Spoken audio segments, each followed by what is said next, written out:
All right. So this is another interesting topic that I've also experienced. It's called surrender. It's called surrendering to something that is greater than yourself and something that is greater than this mind's comprehension of this reality and of this sense of self, right? And this identity. So when this was actually a few months ago, right? I was working on my bike and I got to a point where it was getting very late and I was trying to fix my tire on my bike, and it was getting very late. It was like 10:45 and I was reaching my end with trying to fix this bike that I was struggling to try and fix. So I gave up because I was getting very tired and I had to work the next day very early and it was getting very late, and I was like, okay, well, I was telling myself, well,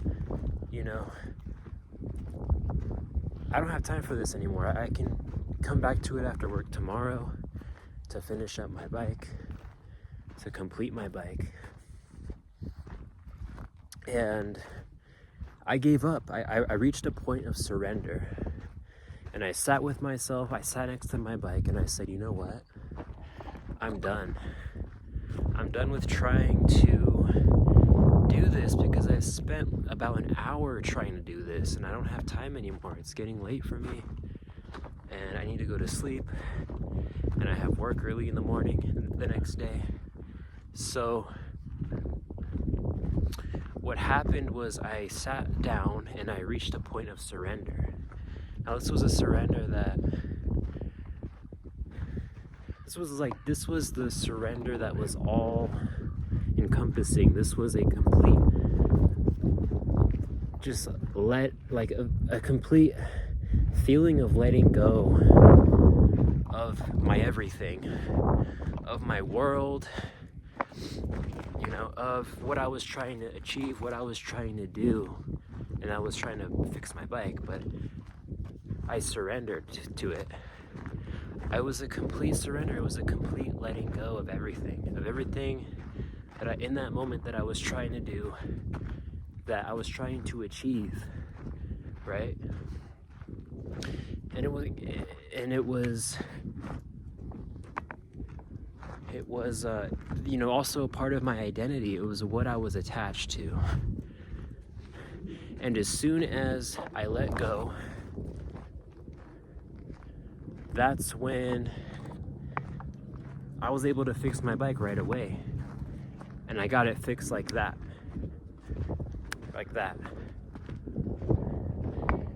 And that's when I realized, it was a full surrender. It was a full letting go in that situation. But that's when I realized that sometimes it takes you having to let go of what you're doing. But even greater than that is to let go of... Wait, I think I'm lost.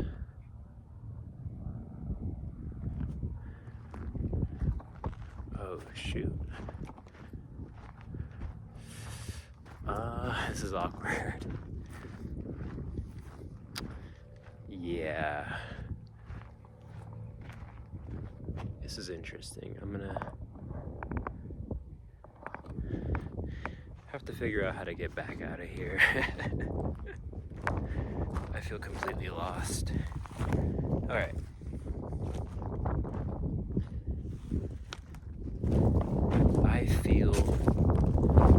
Anyways, sometimes it takes a full surrender to,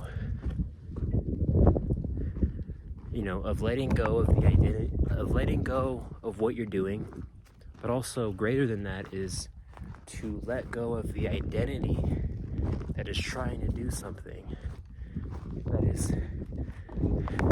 it's like you identify with what you're doing, and if you let go of what you're doing, then perhaps the source, the divine, will work through you, because when you're so identified and so close to your ego, you're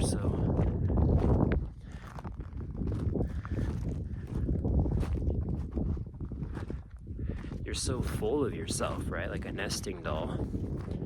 But better yet, you're so close to your ego, and you're so identified, and you're so close to like what the ego is trying to do and what it's trying to achieve, and what it's you create a space when you let go. Well, first you let go of what you're doing, and two is you let go of the identity that is trying to do the doing, right? And then that creates a space for the divine, you know, for the source, for God to try to work through you, to do what it wants to do, to flow. So you get to a point where